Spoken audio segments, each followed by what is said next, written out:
संत रामपाल दास जी महाराज जी का जन्म 8 सितंबर 1951 को गांव धनाना, जिला सोनीपत, हरियाणा में एक किसान परिवार में हुआ। पढ़ाई पूरी करके हरियाणा प्रांत में सिंचाई विभाग में जूनियर इंजीनियर की पोस्ट पर 18 वर्ष कार्यरत रहे। सन 1988 में परम संत रामदेवानंद जी महाराज जी से दीक्षा प्राप्त की तथा तन मन से सक्रिय होकर स्वामी रामदेवानंद जी द्वारा बताए भक्ति मार्ग से साधना की तथा परमात्मा का साक्षात्कार किया।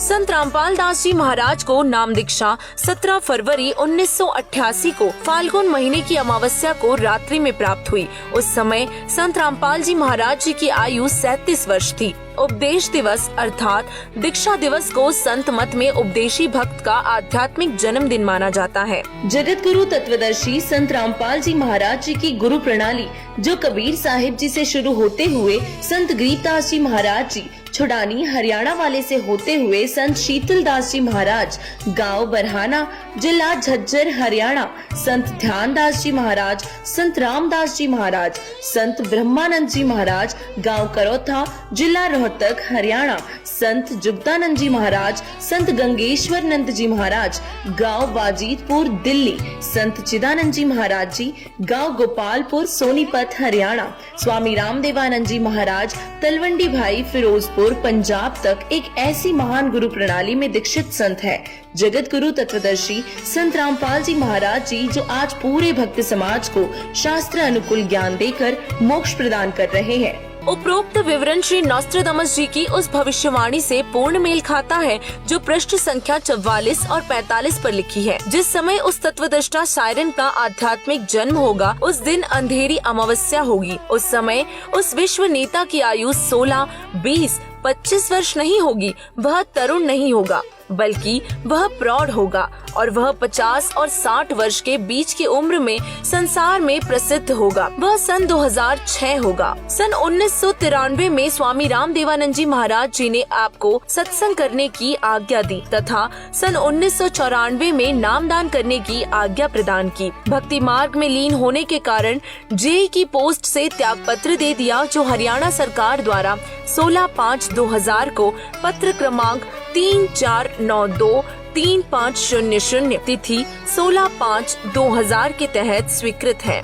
सन 1994 से सन 1998 तक संत रामपाल जी महाराज ने घर घर, गांव-गांव, नगर-नगर में जाकर सत्संग किया।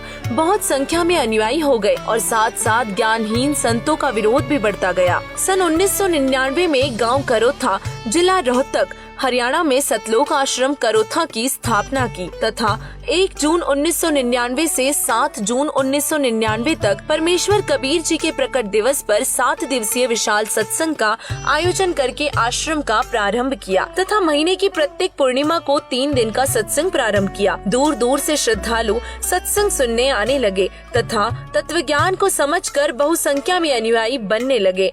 चंद दिनों में संत रामपाल जी महाराज जी के अनुयायियों की संख्या लाखों में पहुंच गई और जिन ज्ञानहीन संतों व ऋषियों के अनुयायी संत रामपाल जी महाराज जी के पास आने लगे तथा अनुयायी बनने लगे, फिर उन अज्ञानी आचार्यों तथा संतों से प्रश्न करने लगे कि आप सर्व ज्ञान अपने सदग्रंथों के विपरीत बता रहे हो।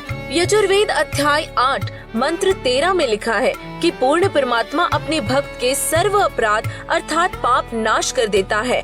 आपकी पुस्तक जो हमने खरीदी है उसमें लिखा है कि परमात्मा अपने भक्त के पाप क्षमा अर्थात नाश नहीं करता। आपकी पुस्तक सत्यार्थ प्रकाश समोल्लास 7 में लिखा है कि सूर्य पर पृथ्वी की तरह मनुष्य तथा अन्य प्राणी वास करते हैं और इसी प्रकार पृथ्वी की तरह सर्व पदार्थ है, बाग बगीचे, नदी, झरने आदि।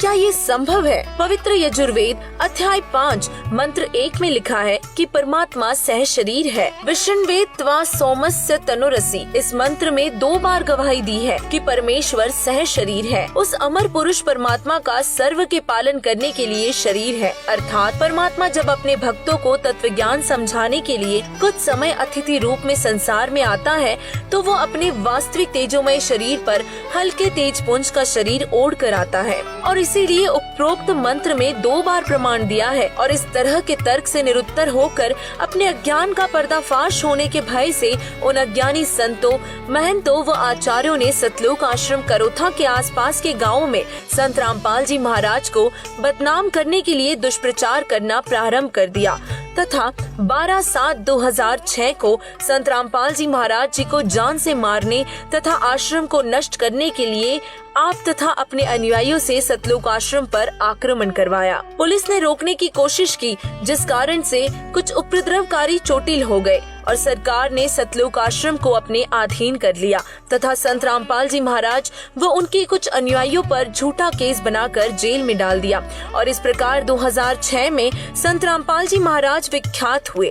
भले ही अनजानों ने झूठे आरोप लगाकर संत को प्रसिद्ध किया, परंतु संत निर्दोष है। नॉस्ट्राडामस जी की भविष्यवाणी को पढ़कर सोचेंगे कि संत रामपाल जी महाराज जी को इतना बदनाम कर दिया है, कैसे संभव होगा कि वे विश्व को ज्ञान प्रचार करेंगे। तो उनसे प्रार्थना है कि परमात्मा पल में परिस्थिति बदल सकता है। कबीर साहिब से सब होत है, बंदे से कचुनाई, राई से पर्वत करे, पर्वत से फिर राई।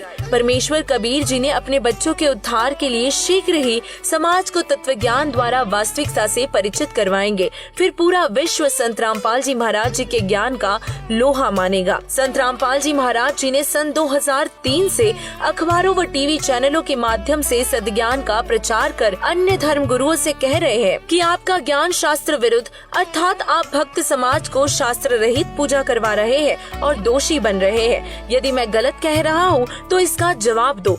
आज तक किसी भी संत ने जवाब देने की हिम्मत नहीं की। संत रामपाल जी महाराज जी को ईसवी संवत सन 2001 में अक्टूबर महीने में प्रथम बृहस्पतिवार को अचानक प्रेरणा हुई कि सर्व धर्म के सदग्रंथों को गहराई से अध्ययन कर और इस आधार पर सर्वप्रथम श्रीमद् भगवत गीता जी का अध्ययन किया तथा पुस्तक गहरी नजर गीता में की रचना की और उसी आधार पर सर्वप्रथम राजस्थान प्रांत के जोधपुर शहर में मार्च 2002 में सत्संग प्रारंभ किया और इसीलिए नॉस्ट्राडामस जी ने कहा है कि विश्व धार्मिक हिंदू संत अर्थात साइरन 50 वर्ष की आयु में अर्थात 2001 में ज्ञेय ज्ञाता होकर प्रचार करेगा। संत रामपाल जी महाराज जी का जन्म पवित्र हिंदू धर्म में सन 1951 में 8 सितंबर को गांव धनाना, जिला सोनीपत, प्रांत हरियाणा, भारत में एक किसान परिवार में हुआ। इस प्रकार सन 2001 में संत रामपाल जी महाराज जी की आयु 50 वर्ष बनती है, जो नॉस्ट्राडामस के अनुसार खरी है और इसीलिए वह विश्व धार्मिक नेता संत रामपाल जी महाराज जी ही है, जिनकी अध्यक्षता में भारतवर्ष पूरे विश्व पर राज करेगा। पूरे विश्व में एक ही ज्ञान अर्थात भक्ति मार्ग चलेगा, एक ही कानून होगा, कोई दुखी नहीं रहेगा, विश्व में पूर्ण शांति होगी। जो विरोध करेंगे अंत में वे भी पश्चाताप करेंगे तथा तत्व ज्ञान को स्वीकार करने पर विवश होंगे और सर्व मानव समाज मानव धर्म का पालन करेगा और पूर्ण मोक्ष प्राप्त करके सतलोक जाएंगे। यही प्रमाण संत गरीबदास जी छुड़ानी, जिला झज्जर, हरियाणा वाले ने दिया है। गरीब सदगुरु दिल्ली मंडल आईसी, सूती धरणी सूम जगाईसी। परमात्मा की भक्ति बिना कंजूस हो गए व्यक्तियों को जगाएगा। गांव धनाना, जिला सोनीपत पहले दिल्ली शासित क्षेत्र में पड़ता था और इसीलिए संत गरीबदास जी महाराज जी ने कहा है कि सदगुरु अर्थात वास्तविक ज्ञान जानने वाला संत अर्थात तत्वदृष्टा संत दिल्ली मंडल में आएगा। फिर कहा है कि साहिब कबीर तख्त खवासा, दिल्ली मंडल लीजे वासा।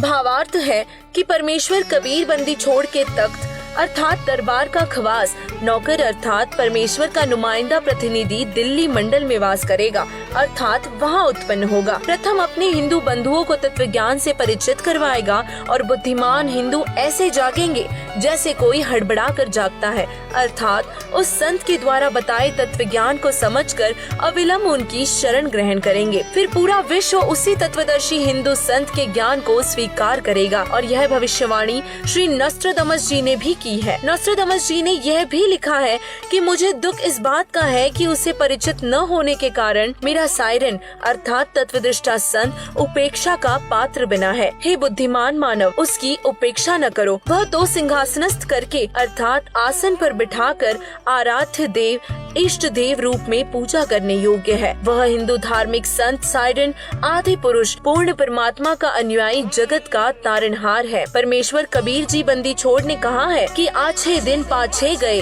सदगुरु से किया न हेत, अब पछतावा क्या करे जब चिड़िया चुग गई खेत। सर्व मानव समाज से प्रार्थना करते हैं कि पूर्ण संत रामपाल जी महाराज जी को पहचानो तथा अपने व अपने परिवार का कल्याण करवाओ, अपने रिश्तेदारों तथा दोस्तों को भी बताओ तथा पूर्ण मोक्ष पाओ। स्वर्ण युग प्रारंभ हो चुका है और लाखों पुण्य आत्माएं संत रामपाल जी महाराज जी तत्वदर्शी संत को पहचान कर सत भक्ति कर रहे हैं। वे अति सुखी हो गए हैं, सर्व विकार छोड़कर निर्मल जीवन जी रहे हैं।